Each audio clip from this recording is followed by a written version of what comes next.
Robert M. Pirsig, who inspired generations to road trip across America with his novelistic autobiography, Zen and the Art of Motorcycle Maintenance, died Monday at the age of 88. His publisher William Morrow and Company said in a statement that Pirsig died at his home in South Berwick, Maine, after a period of failing health. Pirsig wrote just 2 books, Zen, subtitled An Inquiry into Values, and Leela, An Inquiry into Morals.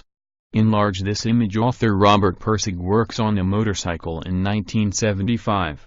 William Morrow, HarperCollins Zen was published in 1974, after being rejected by 121 publishing houses. The book is brilliant beyond belief, wrote Morrow editor James Lantis before publication. It is probably a work of genius and will, I'll wager, attain classic status. Indeed, the book quickly became a bestseller, and has proved enduring as a work of popular philosophy.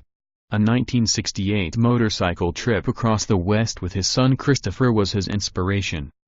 Christopher Lamenhoff reviewed Zen for the New York Times in 1974. Over impressive are the seductive powers with which Mr. Pirsig engages us in his motorcycle trip. They are nothing compared to the skill with which he interests us in his philosophic trip, he wrote.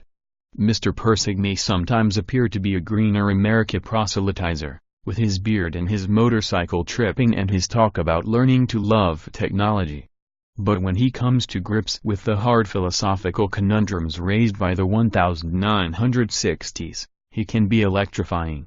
Pirsig was born in Minneapolis, the son of a University of Minnesota law professor. He graduated from high school at 15 and enlisted in the Army after World War II. While stationed in South Korea, he encountered the Asian philosophies that would underpin his work. He went on to study Hindu philosophy in India and for a time was enrolled in a philosophy PhD program at the University of Chicago. He was hospitalized for mental illness and returned to Minneapolis, where he worked as technical writer and began writing his first book. Pirsig also helped found the Minnesota Zen Meditation Center, then lived reclusively and worked on Leela for 17 years before its publication in 1991. A skilled mechanic, he performed repairs in his home workshop, writes the publisher. He taught himself navigation in the days before GPS, and twice crossed the Atlantic in his small sailboat, Arid.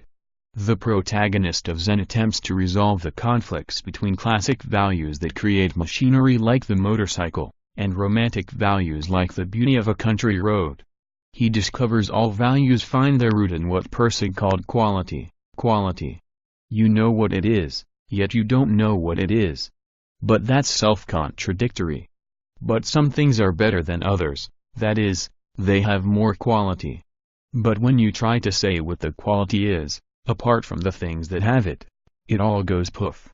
There's nothing to talk about. But if you can't say what quality is, how do you know what it is, or how do you know that it even exists? If no one knows what it is, then for all practical purposes it doesn't exist at all. But for all practical purposes it really does exist.